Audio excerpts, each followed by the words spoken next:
Sahabat dan pemirsa channel YouTube MZT Malang Raya dimanapun Anda berada, mudah-mudahan kita semuanya senantiasa mendapatkan rahmat dan keberkahan dari Allah Subhanahu wa Ta'ala, dan mudah-mudahan kita semuanya senantiasa dilindungi dan dijaga oleh Allah Subhanahu wa Ta'ala. Amin ya rabbal alamin.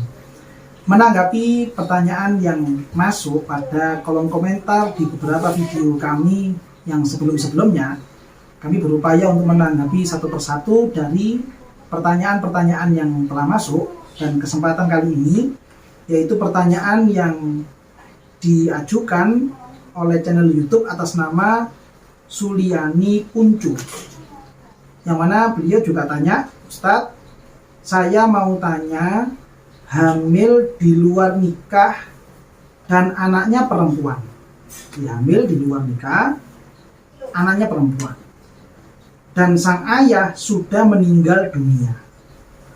Dan anak perempuan ini punya adik laki-laki dari pernikahan ibu dan ayahnya.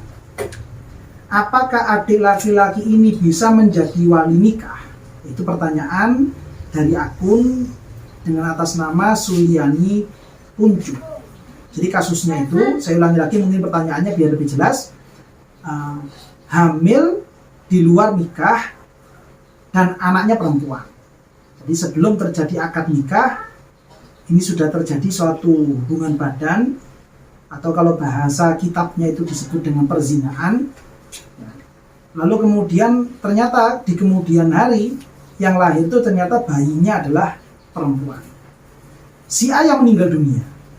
Artinya berarti bapak biologis dari si anak perempuan tadi itu yang lahir dari hasil zina tadi itu meninggal dunia. Tapi ternyata anak perempuan ini punya adik laki-laki. Jadi dia punya adik laki-laki dari pernikahan ibu dan ayahnya. Nah ini pertanyaannya yang kata-kata ayahnya ini saya juga kurang tahu pastinya. Ayahnya ini maksudnya ayahnya ayah di situ apakah sama dengan ayah yang anak perempuan atau mungkin laki-laki yang berbeda. Saya juga kurang begitu jelas dari pertanyaan yang ada ini. Lalu pertanyaan intinya, apakah adik laki-laki ini bisa menjadi wali nikah? Nah, untuk menanggapi pertanyaan yang datang dari akun atas nama Suliani Kuncu, ya, saya punya beberapa kesimpulan dari pertanyaan jenengan. Ada kemungkinan dari pertanyaan jenengan itu ayah yang dimaksud ayahnya si anak laki-laki, ya maksud saya ayah dari anak laki-laki yang kedua, anak kedua tadi itu orangnya sama dengan ayah dari anak perempuan. Jadi berarti kan ada si A, si B, laki perempuan A, B, mereka akan melangsungkan pernikahan. Namun sebelum terjadinya akad nikah, mereka sudah terlanjur melakukan hubungan badan terlebih dahulu. Dan ternyata dari hubungan terlarang ini, dari hubungan badan yang terlarang ini, jadi anak, hamil gitu, si perempuannya hamil. Setelah hamil dapat beberapa bulan, misalkan taruhlah misalkan hamil itu usia 1 bulan atau 2 bulan misalkan, si perempuan ini kemudian menikahnya pun dengan bapak biologis yang sebelumnya pernah menghamili ini, menikah dengan yang itu. Berikutnya kemudian setelah beberapa bulan mengarungi bahtera rumah tangga, lahirlah anak perempuan. Lalu kemudian setelah lahir anak perempuan, ternyata si perempuan ini hamil lagi, kemudian lahirlah anak laki-laki. Setelah lahir anak laki-laki, baru kemudian bapaknya dua anak ini meninggal dunia. Artinya berarti di situ, ya, ayahnya ini yang menghamili di luar nikah tadi itu menikah dengan perempuan yang telah dihamili. Lalu kemudian di masa-masa rumah tangga mereka lahir 2 anak. Sehingga kemudian anak laki-laki atau anak kedua ini, apakah dia itu dianggap sebagai saudara kandung dari si perempuan atau bukan? Nah, untuk ini gambaran pertama, perkiraan pertama dari pertanyaan yang diajukan oleh akun atas nama Suliani Kuncu. Bagaimana tanggapannya? Ada 2 kemungkinan. Untuk gambaran pertama ini ada 2 kemungkinan. Kemungkinan pertama, ya, Suliani si perempuan, si ibu maksud saya, ya, itu melahirkan anak pertama itu belum sampai 9 bulan, tapi sudah lebih dari 6 bulan. Maksudnya hitungan 9 bulan, 6 bulan dari mana? Startnya itu dari akad nikahnya. Jadi kalau misalkan lahir anak pertama itu di bulan keberapa dari pernikahan. Taruhlah misalkan anak pertama yang perempuan ini lahir pada usia bulan ke-7. Bulan ke-7 dari akad nikah. Jadi menikah baru dapat 7 bulan, ya, baru dapat 7 bulan, lahirlah anak pertama yang perempuan ini. Dan di kelahiran anak yang pertama ini, yang tadi saya katakan lahirnya itu di usia 7 bulan dari pernikahan, si perempuan dan laki-laki ini tidak pernah mengaku kepada orang, walaupun kepada orang tuanya sendiri atau kepada orang lain, kepada teman, bahwa mereka itu telah melakukan hubungan badan sebelumnya. Artinya tidak ada ikrar tentang perzinaan, tidak ada. Kelakuan zina tadi itu disimpan rapat-rapat antara mereka berdua dan Allah. Tidak ada yang pernah tahu, orang tua kandungnya, mertuanya, saudaranya, teman-temannya, tidak ada yang pernah tahu kalau mereka pernah melakukan hubungan badan yang terlarang sebelum terjadinya akad nikah. Nah, karena orang tuanya tidak pernah ikrar, tidak pernah mengakui pernah melakukan hubungan badan di luar nikah, dan kemudian si anak itu terlahir di atas usia 6 bulan dari pernikahan, ya, maka anak perempuan ini masih bisa diistilhakkan. Diistilhakkan itu artinya diikutkan. Si anak perempuan yang pertama bisa diikutkan nasabnya kepada bapak biologisnya. Karena memang masa paling minimalnya mengandung itu adalah 6 bulan. Maksimalnya 4 tahun. Umumnya orang-orang mengandung itu 9 bulan 10 hari. Secara fikih, minimalnya masa mengandung itu adalah 6 bulan. Karena anak ini sudah lahir di atas 6 bulan, berarti itu sudah masuk pada batasan yang minimal dari usia mengandungnya seorang perempuan. Sehingga itu ada kemungkinan anak itu terjadi karena hasil hubungan badan setelah adanya akad nikah. Karena memang mereka berdua tidak pernah mengaku kalau pernah berbuat zina. Sehingga bisa diistilhakkan. Sehingga anak perempuannya ini disebut dengan bintun mustalhakoh. Seorang anak perempuan yang nasabnya itu diikutkan kepada bapaknya, bapak biologisnya ini. Taruhlah misalkan anak perempuan ini namanya Hindun misalkan. Maka Hindunnya ini bintinya binti siapa? Ya binti suaminya ibunya ini.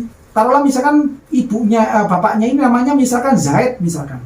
Berarti Hindun binti Zaid. Gitu ya, karena memang Zaid dan istrinya tidak pernah mengakui kalau mereka pernah melakukan hubungan badan yang terlarang sebelum pernikahan. Tahu-tahu lahir, dan lahirnya itu sudah di atas usia 6 bulan. Sudah di atas usia 6 bulan. Sehingga anak perempuannya bisa dinasabkan. Karena bisa dinasabkan, lalu kemudian di beberapa bulan berikutnya lahir anak kedua yang laki-laki, maka si anak laki-laki yang kedua ini adalah saudara kandung kepada anak perempuan yang pertama. Ya, kok kemudian setelah lahirnya anak kedua laki-laki ini, si bapak ini kemudian meninggal dunia, maka yang bisa menjadi wali nikah bagi anak pertama yang perempuan adalah anak laki-laki yang kedua ini, karena dia saudara kandung kepada anak pertama yang perempuan, si Hindun tadi itu. Bisa. Ini dengan ketentuan tadi itu yang saya sampaikan. Hindun lahir setelah 6 bulan dari usia pernikahan. Dan memang orang tuanya Zaid dan juga istrinya tidak pernah melakukan ikrar, tidak pernah mengakui kalau mereka berdua itu pernah melakukan perbuatan zina. Sehingga Hindun bisa dinasabkan kepada bapaknya. Walaupun secara real faktanya Hindun ini dihasilkan dari hubungan badan terlarang sebelum terjadinya akad nikah. Sehingga secara zahir, ya secara lahiriah hukum syariatnya, Hindun berlaku saudara kandung kepada anak kedua atau adiknya Hindun. Walaupun secara batin, artinya antara Zaid, istrinya, dan Allah, mereka harus tanggung jawab nanti di akhirat. Nah ini, kalau lahirnya setelah 6 bulan usia pernikahan dan tidak pernah mengakui. Kemungkinan kedua, Zaid dan istrinya tidak pernah mengakui perbuatan zina, tidak pernah mengakui pernah berhubungan badan dengan istrinya ini sebelum akad nikah, tidak pernah mengakui. Tapi kemudian Hindun itu lahir sebelum 6 bulan. Jadi misalkan bulan Januari awal akad nikah, tahu-tahu Januari, Februari, Maret, April, bulan April misalkan lahirlah Hindun. Berarti Hindun ini lahir di usia 4 bulan dari pernikahan. Maka walaupun kedua orang tuanya ini tidak pernah mengaku pernah melakukan hubungan badan sebelum akad nikah, ya, maka Hindun tidak bisa dinasabkan kepada Zaid. Hindun tidak bisa dinasabkan kepada Zaid. Kenapa demikian? Karena Hindun sudah lahir setelah 4 bulan dari pernikahan. Sedangkan minimal masa mengandungnya seorang perempuan adalah 6 bulan. Kok ini 4 bulan sudah lahir? Maka Hindun tidak bisa dinasabkan kepada Zaid. Lah Hindun ini kemudian nasabnya ke siapa? Ya ke ibunya. Taruhlah misalkan ibunya ini namanya misalkan Markonah misalkan. Maka Hindun binti Markonah. Nah, kalau Hindun ini nasabnya kepada ibu, lalu kemudian antara Zaid dengan istri dengan Markonah ini lanjut nikah, lalu kemudian dapat beberapa tahun, misalkan 1 tahun lagi lahirlah anak kedua laki-laki, ya. Apakah anak laki-laki ini bisa menjadi wali nikah? Jawabannya tidak bisa. Kenapa tidak bisa? Karena anak kedua yang laki-laki, taruhlah misalkan namanya itu Amr misalkan. Si Amr ini adalah saudara seibu dengan Hindun. Bukan saudara sebapak atau bahkan bukan saudara kandung kepada anak perempuan yang pertama. Karena anak perempuan pertama tidak bisa dinasabkan kepada bapak. Nasabnya kepada ibunya. Sedangkan si Amr nasabnya kepada bapak ibu, kepada Zaid, begitu juga kepada Markonah.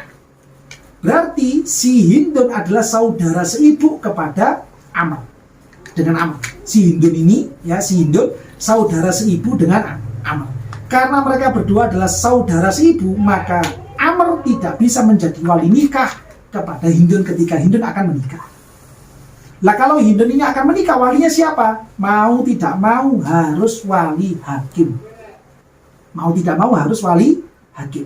Bukan Zaid yang bapak biologisnya. Karena sebenarnya itu menjadi bukti bahwa Hindun adalah anak dari hasil zina. Buktinya apa? Buktinya Hindun terlahir di usia 4 bulan dari pernikahan. Nah, ini gambaran pertama.